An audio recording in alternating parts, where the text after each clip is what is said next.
जय हिंद प्यारे दोस्तों, आशा करता हूँ आप सब लोग अच्छे होंगे। मैं यूपीएसआई रीजनिंग सीरीज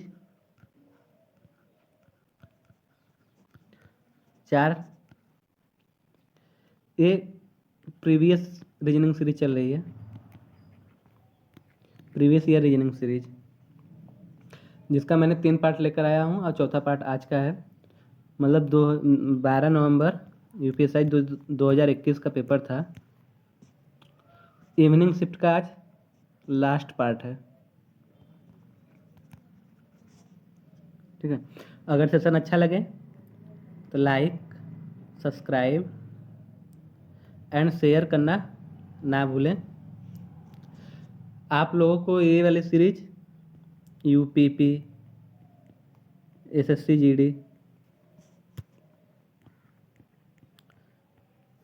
और यूपीएसआई के लिए बहुत लाभदायक रहेगा, क्योंकि यूपीएसआई का ही सीरीज है। ठीक, जो ऑनलाइन मोड में हुआ था उसी का 2021 में। चलिए क्वेश्चन चलते हैं। पहला क्वेश्चन क्या है? पहला क्वेश्चन है, एक बॉक्स में 25 पैसे के सिक्के, 50 पैसे के सिक्के और 2 रुपए के सिक्के हैं, जिनकी कीमत 660 रुपये है। सभी मूल्य वर्गों के सिक्कों की संख्या समान है। बॉक्स में 2 रुपए के सिक्कों की कुल संख्या ज्ञात कीजिए। हमको 2 रुपए के सिक्कों की संख्या बताना है। ठीक, तो ये जो इस टाइप का क्वेश्चन होता है, ये मैथ में भी आता है और रीजनिंग में भी आता है।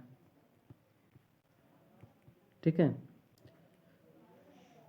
तो चलिए देखते हैं क्वेश्चन को। बोला क्या है कि बॉक्स में 25 पैसे के सिक्के हैं, 50 पैसे के सिक्के हैं और 2 रुपए के सिक्के हैं, जिनकी कीमत इतना है। अब यहाँ पे सबसे मेन पॉइंट क्या दिया है? यहाँ पे सभी मूल्य वर्गों के सिक्कों की संख्या समान है। ठीक है ना, तो हम यहाँ पे कर लेते हैं सिक्कों की संख्या या क्वाइंस। एक क्वाइंस हो गया, ये रुपया हो गया कि कितने रुपए हैं टोटल? 25 पैसा, 50 पैसा और 2 रुपया। ठीक, अब क्वाइंस यहाँ पे कितना दिया है? सिक्कों की संख्या समान है, तो हम रेशियो से करेंगे सॉल्व इसको। जब सिक्कों की संख्या समान है तो एक एक मान के चलते हैं कि 1:1 के रूप में सिक्कों की संख्या है। अब देखेंगे कि टोटल रुपया कितना है। टोटल रुपया के हिसाब से हम पैसे में कन्वर्ट करके करेंगे। ठीक है, रुपया में ना करके पैसे में। ठीक, क्योंकि पैसे में सॉल्व करना आराम रहेगा रुपया की अपेक्षा। रुपया में आपको कैलकुलेशन करने में दिक्कत होगी। अब 25 पैसा का सिक्का है तो एक सिक्का कितना हो जाएगा? 25 पैसा। 50 पैसा का एक सिक्का है तो कितना रहेगा रुपया में? 50 पैसा। ऐसा ही 2 रुपया का एक सिक्का है तो इसका मूल्य कितना हो जाएगा? 200 पैसा। टोटल कितने पैसा हो जाएंगे? 275 पैसे। लेकिन यहाँ पे रुपया कितना दिया हुआ है? 660। अब 660 को भी हम क्या कर देंगे? पैसे में कन्वर्ट कर देंगे। जब पैसे में कन्वर्ट करेंगे कितना हो जाएगा पैसा? 6600। ठीक, अब क्या करेंगे? इसका भाग इसमें दे देंगे, जो आएगा हम इसका सिक्के में गुणा कर देंगे।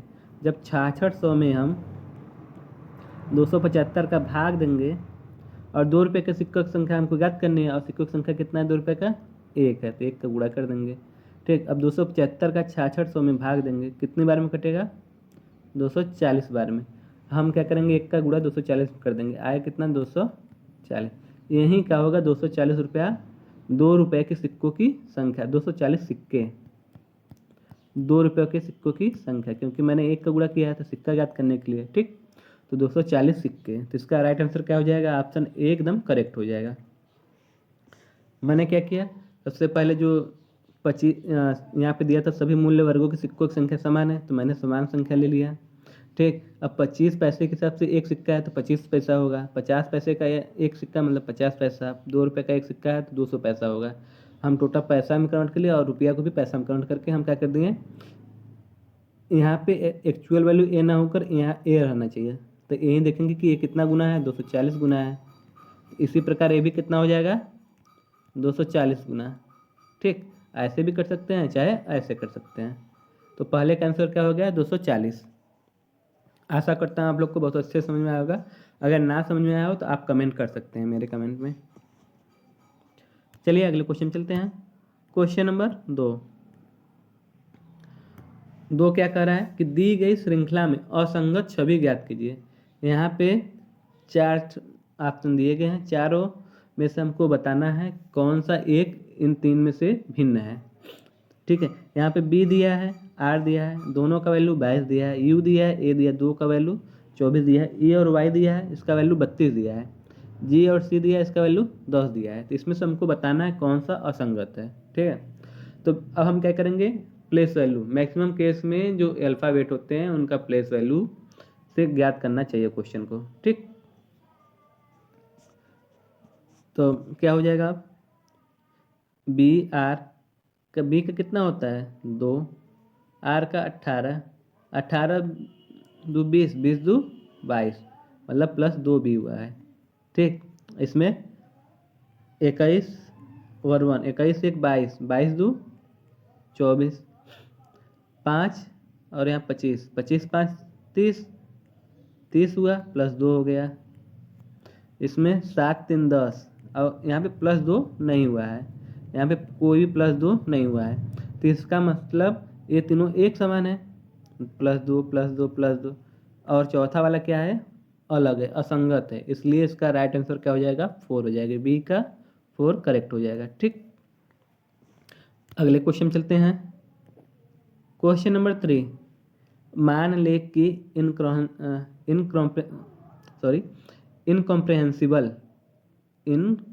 इनकॉम्प्रेहेंसिबल शब्द के पहले दूसरे अक्षर का स्थान बदल दिया गया है। इसी तरह तीसरे और चौथे, पांचवें और छठे और बाकी सभी अक्षरों का स्थान बदल दिया गया। इस प्रकार बने शब्द में कौन सा अक्षर बाईं ओर से 10वां होगा। ठीक, तो क्या करना है, हम क्या करेंगे, पहले इसको लिख लेते हैं, INCOMPREHENSIBLE।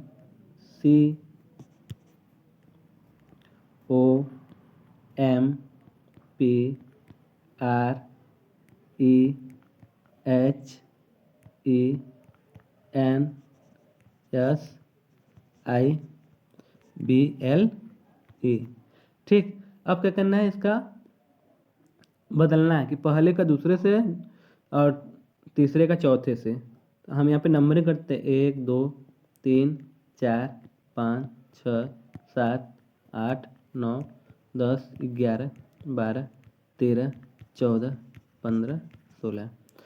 तो यहाँ पे 2 हो जाएगा, मतलब यहाँ पे N, फिर I, फिर O, फिर C, फिर P, फिर M, फिर E, फिर R, फिर E, फिर H, फिर AN है, S और N।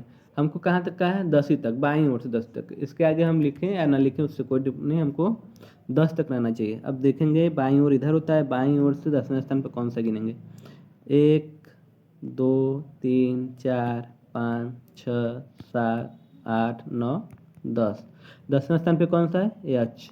तो यही H क्या हो जाएगा, इसका राइट आंसर हो जाएगा। तो बी ऑप्शन क्या हो जाएगा, एकदम करेक्ट हो जाएगा।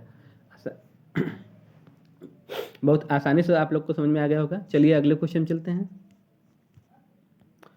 क्वेश्चन नंबर 4, वह विकल्प चुनिए जो दिए गए विकल्पों में से असंगत शब्द संख्या अक्षर युग्म है। मतलब हमको 4 ऑप्शन दिए गए हैं, इसमें से बताना है कि कौन सा चारों में से एक भिन्न है। सिल्वर सॉलिड होता है, गोल्ड ये भी सॉलिड होता है, मरकरी लिक्विड फॉर्म में होता है, प्लेटिनियम सॉलिड फॉर्म में होता है। तो कौन सा भिन्न दिखा है यहाँ पे, लिक्विड वाला। तो ऑप्शन सी क्या हो जाएगा, एकदम सही हो जाएगा। मरकरी क्या है, लिक्विड फॉर्म में, बाकी और सब सॉलिड फॉर्म में है। ठीक, अगले क्वेश्चन पे, क्वेश्चन नंबर 5 क्या है, वेन आरेख में निम्नलिखित में कौन सी संख्या उन पुरुषों को दर्शाती है जो केवल गरीब है। मतलब हमको पुरुष और गरीब को चेक करना है। तो पुरुष कौन से हैं भैया, वृत्त वाले, ये वाले कौन से हैं, पुरुष हैं। गरीब कौन से हैं, ट्रायंगल वाले, ये ट्रायंगल जो है क्या है, गरीब है। अब बताना है कि गरीब और मैन दोनों कौन से हैं, दोनों में कौन शामिल है। तो 10 शामिल है, इसमें भी 10 शामिल है ना। 6 किस में हो जाएगा, 3 में शामिल है, लेकिन हमको दोनों में कौन शामिल है, 10। तो इसका राइट आंसर क्या हो जाएगा, सी एकदम करेक्ट हो जाएगा। ठीक है, आशा करता हूँ बहुत अच्छे से समझ में आ गया होगा। क्वेश्चन नंबर 6, यदि शब्द अफेक्शनेट में सभी व्यंजन वर्णमाला में अगले अक्षर से बदल दिए जाते हैं और सभी स्वरों को वर्णमाला के पिछले अक्षर से बदल दिया जाता है, तो फिर सभी अक्षरों को वर्णानुक्रम में व्यवस्थित किया जाता है। मतलब बदलने के बाद क्या करना है, उसको अल्फ़ाबेटिकल सीरीज में लगाना है। लगाने के बाद हमको चेक करना है कि बाईं ओर से 5वां अक्षर कौन सा होगा। चलिए लगा लेते हैं। सभी व्यंजन वर्णमाला में अगले अक्षर से, तो ए स्वर है, स्वर का पिछला अक्षर कौन सा होगा, जेड, तो यहाँ पर जेड लिखेंगे। फिर उसके बाद एफ आया, एफ का अगला अक्षर जी होता है। फिर एफ का अगला अक्षर जी होता है।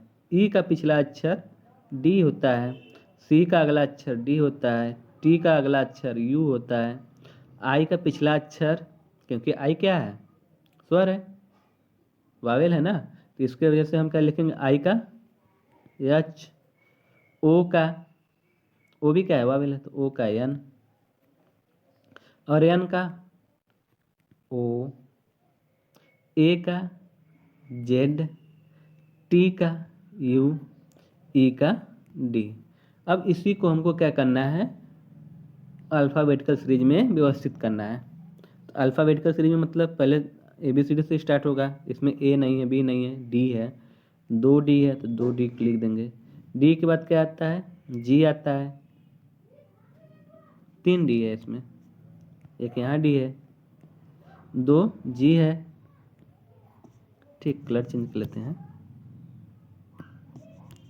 ठीक, 2 जी, 3 डी है। इसके बाद क्या है, डी के बाद आता है एच, जी के बाद एच आएगा, एच के बाद एन आएगा, एन के बाद ओ आएगा, ओ के बाद यू आएगा, 2 ठो यू है, 2 ठो यू के बाद 2 ठो जेड है।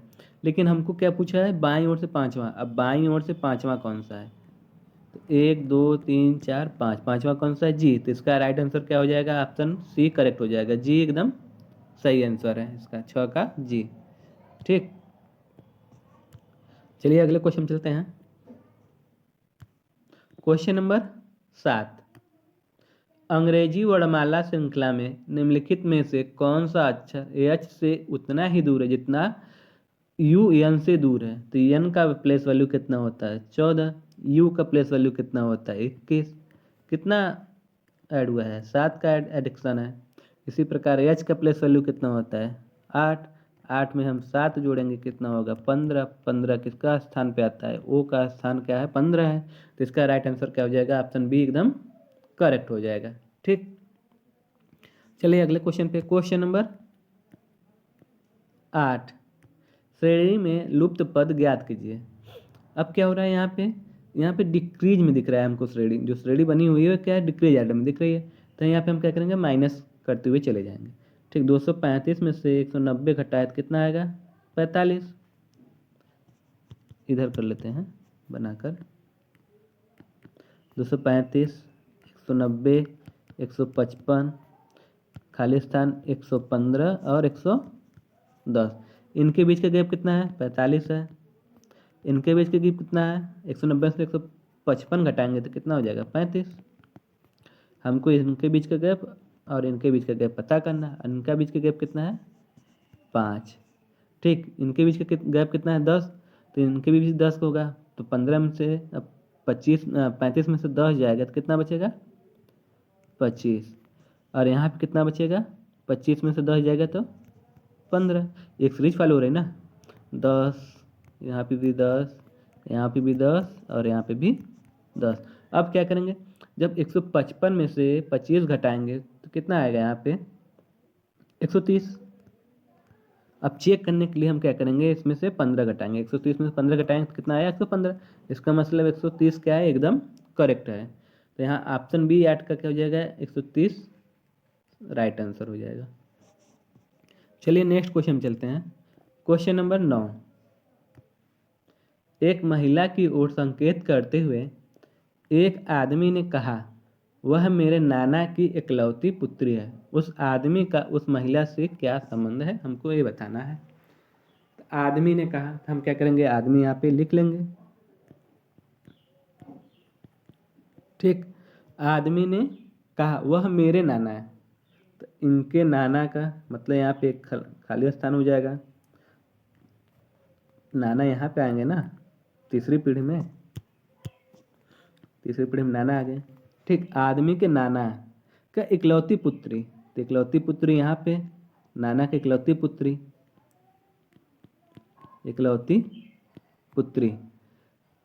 बन गया। अब हमको चेक करना उस आदमी का उस महिला से क्या संबंध है, तो यही था, यही बोला ना कि एक महिला की ओर संकेत करते हुए एक आदमी ने कहा वह मेरे नाना की इकलौती पुत्री है। इसका मतलब कि उस आदमी का महिला से क्या संबंध है, आदमी का संबंध पूछ रहा है महिला से, तो पुत्र का संबंध है आदमी का महिला से। तो इसका राइट आंसर ऑप्शन सी एकदम करेक्ट हो जाएगा। Next question, question number 10। एक निश्चित कूट भाषा में अगर ग्रेड को VKIXE के रूप में कूटबद्ध किया जाता है तो उस भाषा में रिवेन को कैसे कूटबद्ध किया जाएगा। ठीक है, तो हम देखते हैं कि ग्रेड का संबंध VKIX से किस प्रकार है। ठीक, इसके नीचे लिख लेते हैं VKIX। इसका करने का तरीका यही है कि हम प्लेस वैल्यू लिख लेते हैं। जैसे प्रैक्टिस रहेगा तो आप ऐसे भी कर सकते हैं देखकर, लेकिन तरीका अपना सिंपल करने के लिए हम क्या करेंगे, इसका प्लेस वैल्यू लिखेंगे 7, 18, 5, 1, 20, V का 22, K का 11, I का 9, X का 24, E का 5। ठीक, अब हमको कुछ रिलेशन मिल रहा है, 18, 4, 22, 7, 4, 11 मिल गया रिलेशन। 4, 4 प्लस हो रहा है, इसमें भी +4 का हुआ है, इधर भी +4 है, इधर भी +4 है। इसका मतलब रिमेन को हम इसी फॉर्म में दर्शाएंगे, RIVEN। अब क्या करेंगे, I का इधर 4 जोड़ेंगे तो क्या हो जाएगा, 9, 4, 13, 13 M होता है। 18, 4, 22, 22 भी होता है, भी सीधा है। अब 22, 5, 27, 27 का Z होता है। ठीक, E 22, 5 करें, 22, 4, 26, 26 का Z हो गया। E 5, 4, 9 I, N 14, 4, 18 का R आया क्या, MVZIR,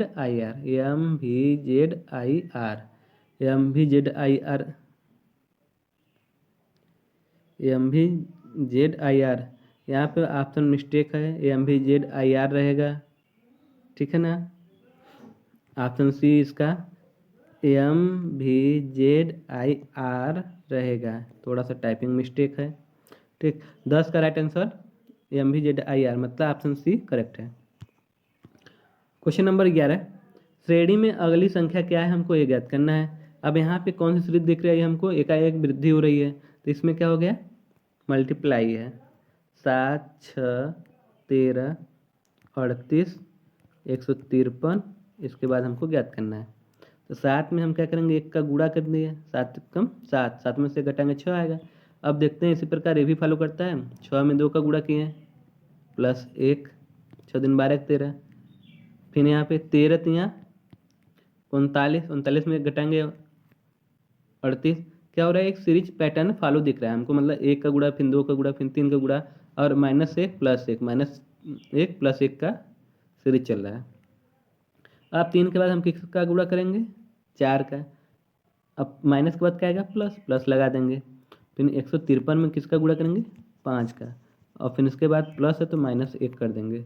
5 3 15, 5 5 25, 1 26, 5 1 5 2 7, 765 में से 1 घटाएंगे कितना आएगा, 764।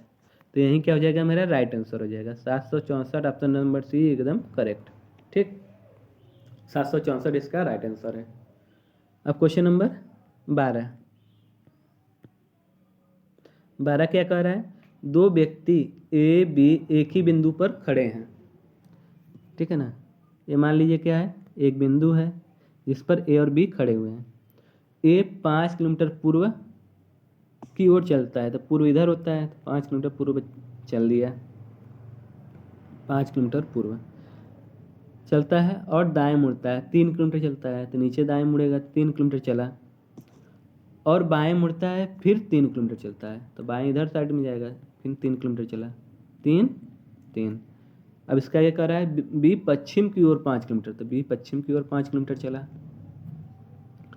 फिर दाएं मुड़ता है और 7 किलोमीटर चलता है, तो दाएं ऊपर की तरफ जाएगा, 7 किलोमीटर चला, ठीक है ना।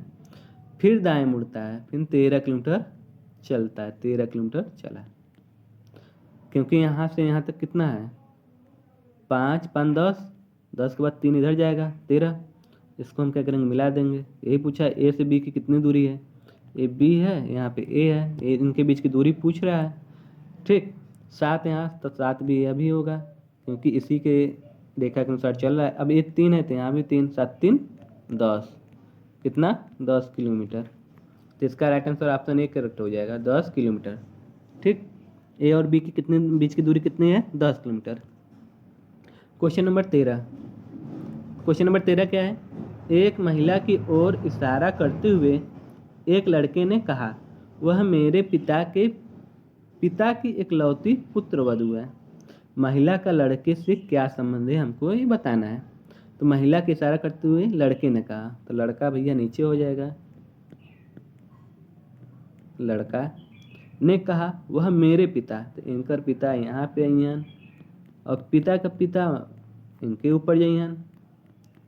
अब क्या कर रहा है कि वह मेरे पिता की इकलौती पुत्रवधू, मतलब ये उन्हें पिता है, इनकर इकलौती पुत्रवधू, तो यहाँ पे अइहन, पुत्रवधू मतलब पतो जौन कर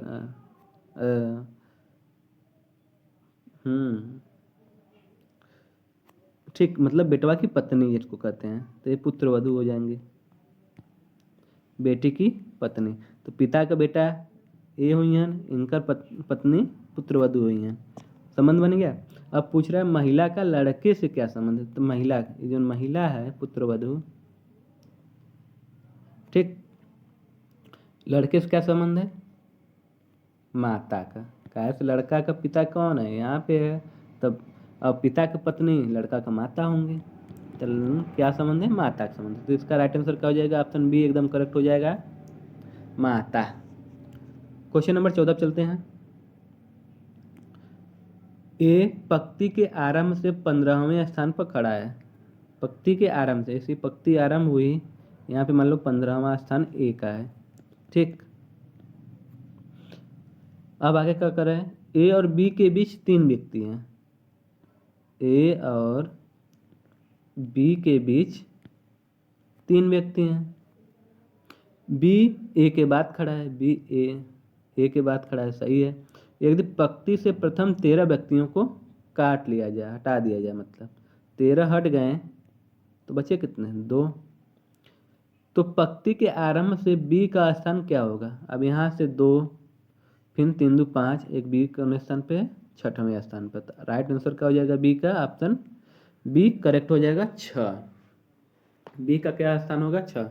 अब बोलेंगे कैसे 6 हुआ, 2 तो यहाँ तक हुआ 15 तक, ठीक है। अब यहाँ से 3 व्यक्ति हैं बीच में, बी के बीच में 3 व्यक्ति हैं, अब 3 व्यक्ति हैं, बी एक खुद है, तो 4 हो गए ना, यहाँ से 2 और 4 2 6, तो हो गया ऑप्शन बी 6, ठीक। अब क्वेश्चन नंबर 15 को देखते हैं क्या कर रहा है, निम्नलिखित संख्या अनुक्रम में ऐसे कितने 9 हैं जिनके ठीक पहले 5 है, तो हमको वही ढूंढना है कि 5 के बाद 9 कहाँ कहाँ पे है, 5 के बाद 9 यहाँ है, और कहाँ है, 5 के बाद 9 यहाँ है, और कहाँ है, 5 के बाद 9 यहाँ पे, 3 जगह है, तो इसका right answer option C correct हो जाएगा, ठीक।